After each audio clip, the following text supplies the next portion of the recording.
Assalamualaikum warahmatullahi wabarakatuh. Perkenalkan nama saya Siti Ramayanose dengan NIM S1, S122, dan 41. Pada video kali ini saya akan menjelaskan tentang subnetting jaringan. Nah, sebelum itu kita akan cerita dulu tentang subnetting. Subnetting adalah suatu metode untuk memperbanyak network ID yang telah Anda miliki. Nah, subnetting ini dilakukan untuk efisiensi IP address, mempermudah proses manajemen.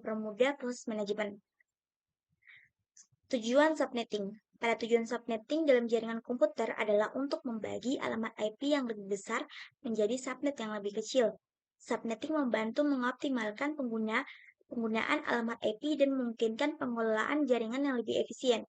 Berikut ada beberapa tujuan utama subnetting, yaitu yang pertama yaitu untuk mengefisienkan alokasi IP address dalam sebuah jaringan supaya bisa memaksimalkan pengguna IP address. Yang kedua itu mengatasi masalah perbedaan hardware dan media fisik yang digunakan dalam suatu network karena router IP ini hanya dapat mengintegrasikan berbagai network dengan media fisik yang berbeda jika setiap network memiliki address network yang unik. Lalu yang ketiga ada meningkatkan security dan mengurangi terjadinya kongesti akibat terlalu banyaknya host dalam suatu network. Lalu ada proses subnetting, di mana untuk menentukan jumlah subnet dihasilkan subnet bar.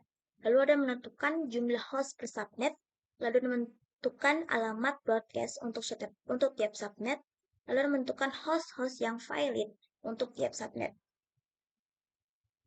Lalu berikutnya ada subnet mask, di mana untuk dapat membagi host dalam jaringan yang diperlukan subnet mask.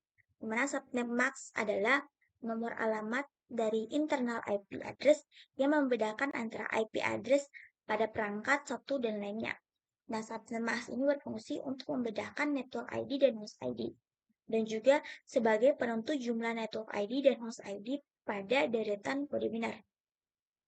Lalu ada network ID dan host ID.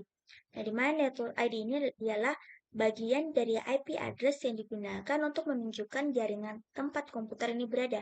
Lalu ada host ID, ialah bagian dari IP address yang digunakan untuk menunjukkan semua host dalam jaringan tersebut. Nah, dalam satu jaringan, host ID ini harus unik, tidak boleh ada yang sama.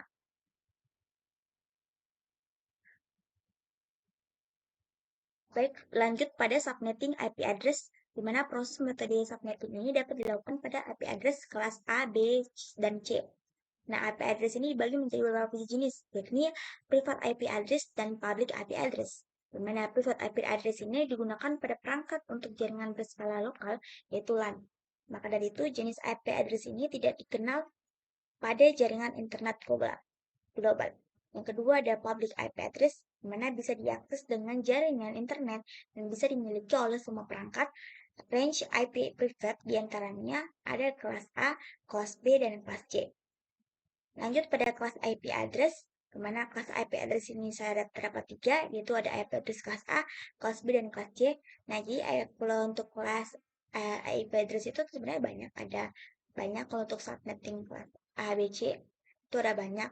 Nah, di sini saya ada 3, yaitu A, B, C saja, sampai kalau nggak salah sampai E. Di sini ada 3 saja, saya jelaskan itu kelas A pertama itu gitu mulai dari 1.0.0.0 hingga 126.0.0.0. Nah, pada IP address kelas A, dalam kelas A ada terdapat 8 bit pertama digunakan untuk bagian jaringan dan 24 bit sisanya untuk host. Lalu ada subnetting pada kelas A dapat dilakukan dengan meminjam beberapa bit dari beberapa bagian host untuk digunakan sebagai subnet. Lalu ada IP address kelas B, mana pada kelas B itu terdapat 128.0.0.0 hingga 191.255.0.0. Nah, dalam kelas B ini ada 16 bit pertama digunakan untuk bagian jaringan dan 16 bit sisanya itu untuk host. Nah, jadi pada subnetting kelas B ini melibatkan pemilihan jumlah bit yang akan dipinjam dari bagian host.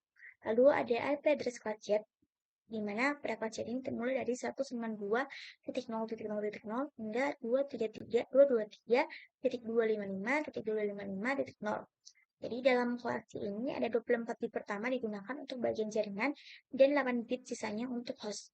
Untuk subnetting pada kelas C ini melibatkan pemilihan jumlah bit yang akan dipinjam dari bagian host.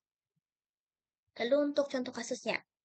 Nah, di sini saya punya contoh kasus, Jadi untuk kelas B ada kelas B dengan 3 bit diselubungi, mana subnet max-nya adalah seperti ini. Lalu atau 255.255.224.0 dan IP network-nya yang dimiliki adalah 180.124.0.0. Nah, jadi dengan rumus jumlah subnet, jadi kita akan menggunakan rumus jumlah subnet, di mana itu 2 pangkat n kurang 2, dan jumlah host per subnet itu sama dengan 2 pangkat n besar dikurang 2. Nah, jadi sehingga dapat dihitung jumlah subnetnya adalah 2 pangkat 3 dikurang 2 itu sama dengan 6. Jadi jumlah bit yang masih tersisa untuk host ID adalah n, yang besar sama dengan 16 kurang 3 sama dengan 13. Lalu jumlah host per subnetnya itu adalah 2 pangkat 13 dikurang 2, itu sama dengan 8.160. Jadi dengan menerapkan rumus itu 256 dikurang angka oktet yang diselubungi, itu akan sama dengan 256 dikurang dengan 224 akan sama dengan 32. Sehingga kelompok subnet yang dapat digunakan adalah kelipatan 32, yaitu 32, 64, 96, 128, 160, dan 192. Nah, jadi maka subnet network ID-nya yang tersedia adalah 180.124.32.0 dan seterusnya.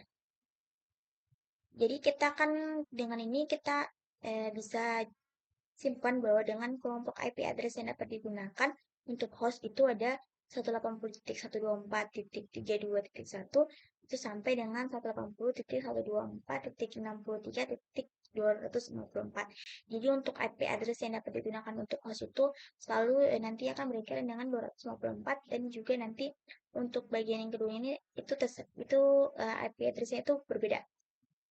Lalu untuk serangkan pada kelompok broadcast yang dapat digunakan adalah itu 180, 124, 1263, dan 255. Seperti itu. Jadi seperti ini. Jadi kurang dan lebihnya mau dimaafkan, itu saya video yang dapat saya sampaikan. Wabillahi taufiq wal hidayah. Wassalamualaikum warahmatullahi wabarakatuh.